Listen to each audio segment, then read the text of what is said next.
Hey, good morning, calculus, pre-calculus students. I'm confused about who it is, where I am, what day it is. Good morning, pre-calculus students. Let's really quickly talk about what we did last week. If you remember last week, we talked about the fact that the basic trigonometric functions are defined on the unit circle. We know 16 special points on the unit circle. I don't expect you to memorize anything else. And the memorization of this, you should just be really familiar with this. There's no way for us to test memory on these things, but you should just be really familiar with those points, especially over here in the first quadrant, because they'll let you figure out everything else. But once we had the unit circle and we found where an angle hit the unit circle, we knew that we could find the cosine and the sine by looking at the x and the y. It's the cosine of the angle, the sine of the angle.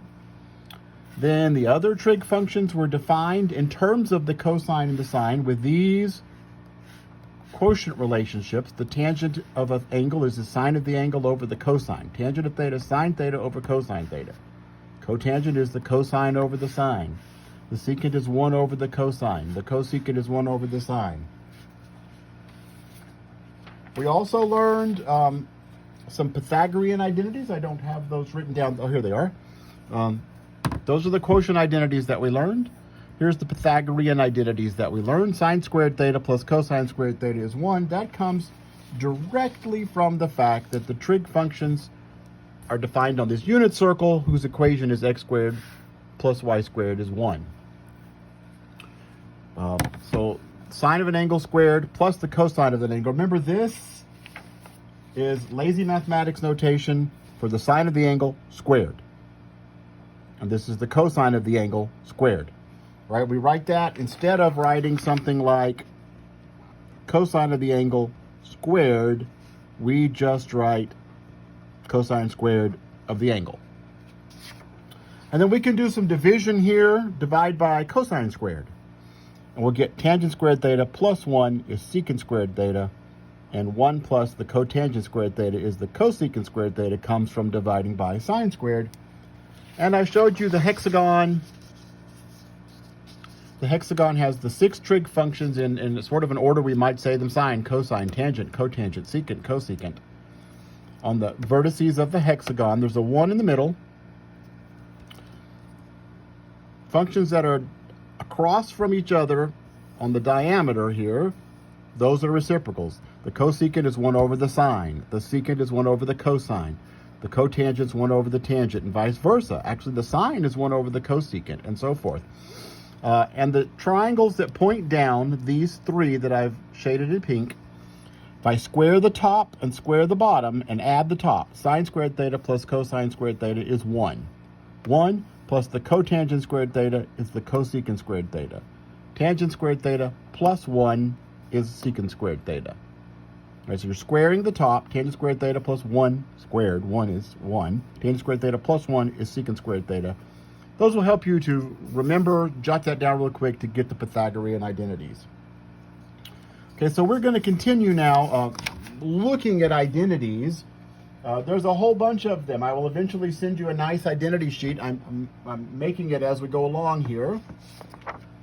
There's the ones we know so far. Today we're going to talk about a few more in a couple of videos. The first ones we're going to talk about are called the even and odd identities. And the even and odd identities are this. The even and odd identities tell you how negatives work on the trig functions. Like, what happens if I want to find the cosine of the opposite of theta? Let's look at the unit circle.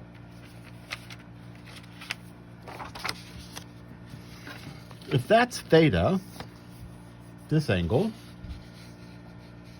then the opposite of theta is down here. Let me kind of sketch that in pink. Here's the opposite of theta. It would go the other direction. This would be minus theta, going from here down to there. But notice, those 2 points have the same x value. Exactly the same. the x value for the point for theta and the x value at the point negative theta are the same, which tells us that the cosine of the opposite of theta is the same as the cosine of theta. And if I notice, this just kind of flipped across the axis, so the x stayed the same, but the y will be the opposite of this, which tells me that the sine of the opposite of theta is the opposite of the sine of theta. A function like this, where the cosine of where the negative and the positive give you the same value, is said to be an even function. Another example of an even function that you're used to, that you've seen before, that's not too bizarre, f of x is x squared, right? Because f of negative x is negative x squared. Negative x times negative x is positive x squared. Notice you get exactly the same thing at negative x that you do at x.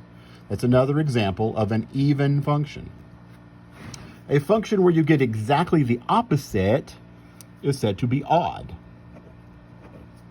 But not every function is even or odd. For example, g of x equals x plus 1. For example, g of 1 is 2. G of negative 1 is 0. That one is not even or odd, because I don't get the same thing and I don't get the opposite. But with cosine, you always get exactly the same thing, kind of like with x squared. So if I want to know the cosine of negative 40 degrees, that's exactly the same thing as the cosine of 40 degrees. If I want to find the sine of negative 40 degrees, well, I could find the sine of 40 degrees and then take its opposite to give me the sine of negative 40. Cosine of negative 40, exactly the same as the cosine of 40. Sine of negative 40 is the opposite. Now, the quickest way to remember that is this. Even functions, cosine, and secant. Why secant? Because secant, remember, secant and cosine are very closely related to each other. The secant and the cosine are reciprocals. Odd, everything else.